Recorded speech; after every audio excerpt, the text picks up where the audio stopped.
Hi, I'm going to give you a quick look at your OWL program. For you to access your own and play with it, you go to our Cengage login dashboard, put in your email, put in your password, which I'll set up as welcome with a capital W followed by the number 2. You then would click sign in, and that will take you to your instructor resource site. You can add any book here. I have the Seeger book here. I'm going to add the other book, Stoker, so you can take a look at that also, and you'll be able to go to both books. All right, so at this site, you can go to the instructor site and see all the things like PowerPoints, your manual. There's the ebook here, there's our test generator. Then you click here to get to OWL. All right, this is going to take you to your OWL home screen, and this is your home page. We will look at your courses. I have set up a course for you. It took me about a minute to do this. Click on that, and this is the course summary page. We're going to go up to assignments. One of the features we now have is a course pack that loads all the assignments. So here's a whole bunch of problems already loaded here. So what I would suggest you do if you're at all interested is these intro things kind of explain and show how OWL works. And most of my professors assign these to the students at the beginning of the year, and they have almost no problems with students using OWL after that. There is a math review for students who need to study and review math skills that they should have. All right. So every chapter is set up basically the same way. We have multimedia problems, mastery problems, and end of the chapter problems. I'll quickly take a look at these. We'll click on it, and then what I would suggest to do is look at it like a student does. So you can click right up here and see the problems as a student would see them. So a multimedia one is normally going to have some videos or animations or pictorials of some sort for the student to interact with. So this one has 5 questions. They're going to watch a video.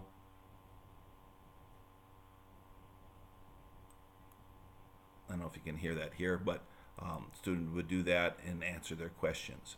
On all of these, they can try a different version. They can set the attempts, all very easy to work with. Okay. So that gives you an example of the multimedia questions and question types. I'll now take a look at the mastery problems. The mastery problems are what has kind of set OWL apart for years. Mastery problems are set up in groups. Students will do usually 3 problems, and they wanted to get them 2 of them right before they go to a 3rd. All right, so these are the different topics that they have. And again, it's very easy for you to adjust the problems as you wish. What you see in bold here, these are variables. Everybody will get different answers to them. You can set these up in different ways if you want to. Again, that part of it is different for each student. One thing that OWL does is when you put in your answers the first time and we submit it, it will say there's an error if there is. And that'll give the student a chance to look and say, oh, gee, I meant to type a 9. So that it gives them a quick check before they go ahead to submit an answer. Notice we submitted this, and it gives a very nice explanation and complete explanation. And then they can move on. And notice when we do this, they're not going to be penalized grade-wise for getting something incorrect. The other type of problems we said are the end of chapter. This happens to be for chapter 4, but these are going to be problems taken directly from the textbook and set up for the students. So there's going to be plenty of problems, very easy and clear for the students to go from problem to problem to get in their answers, etc. It's also very easy now to create your own problems if that is something you would want to do as an instructor. One last thing I want to show you is I've gone up to the study tools. Here's the ebook, quick prep to review things, solutions manual, and we have something called an adaptive study plan. So they can click on this adaptive study plan, and we'll look at one here. Basically what the adaptive study plan is, and since we're in chapter 3, now let's see here, we'll go to chapter 2. It's going to list all the objectives, okay?